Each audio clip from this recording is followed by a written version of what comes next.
That's cooled the shed down quite nicely.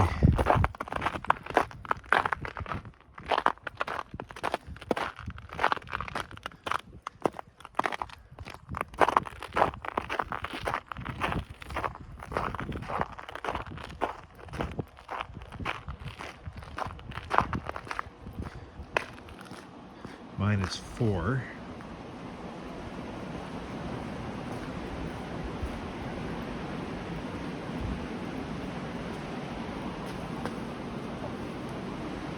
And it's 4 within the aisles.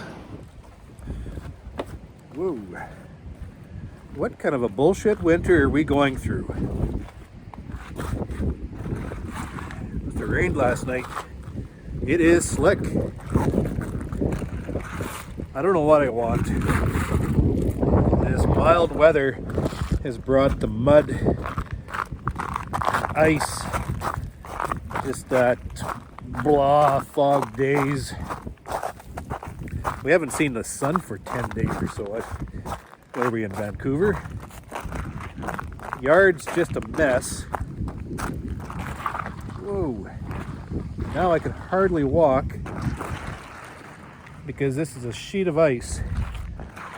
Sounds like we're gonna get a dump of snow later on today, which is gonna be a real treat on top of this ice.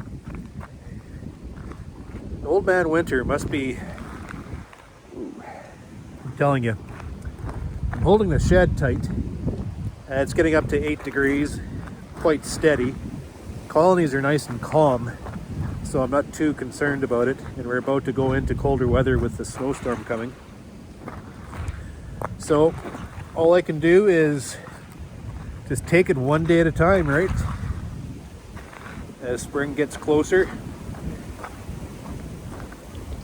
I just hope for Christ's sake that we have a good spring this year. Cursed wind. So later on today, if I can get out of here, I'll be flying into Calgary to attend BeeTech.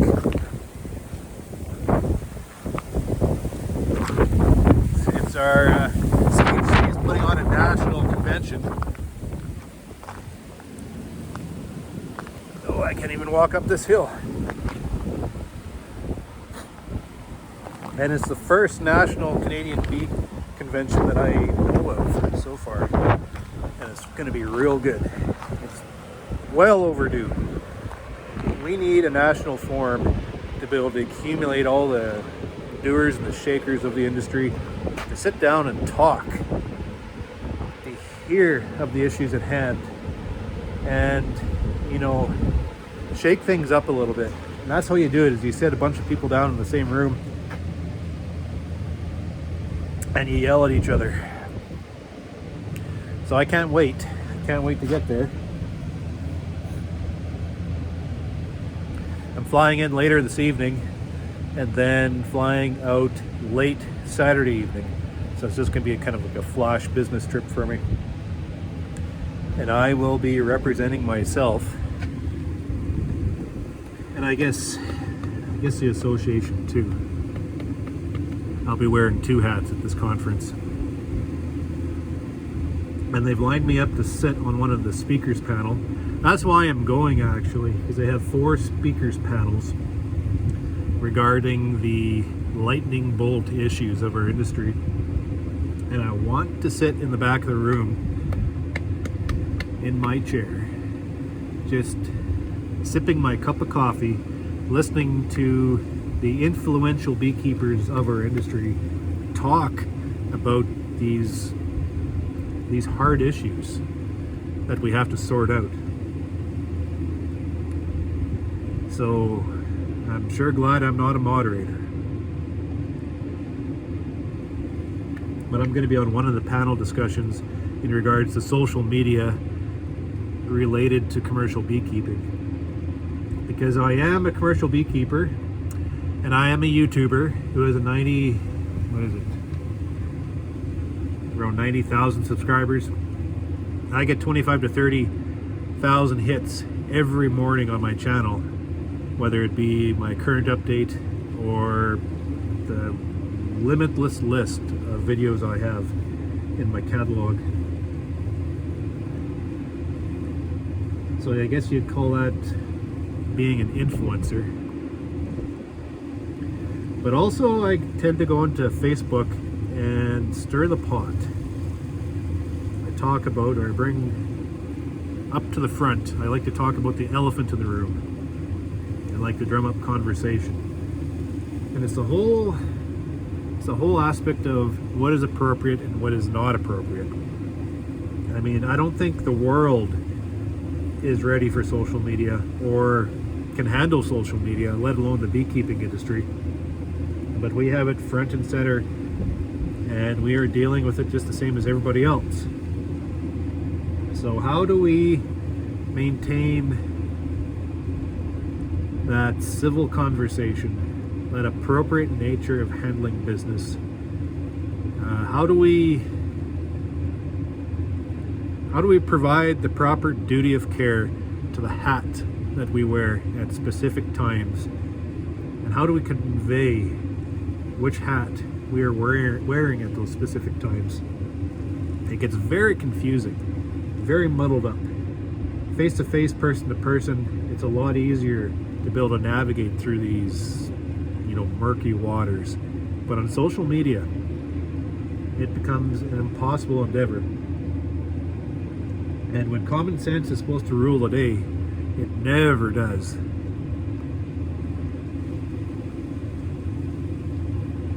But the opportunity is there for us to capitalize on it.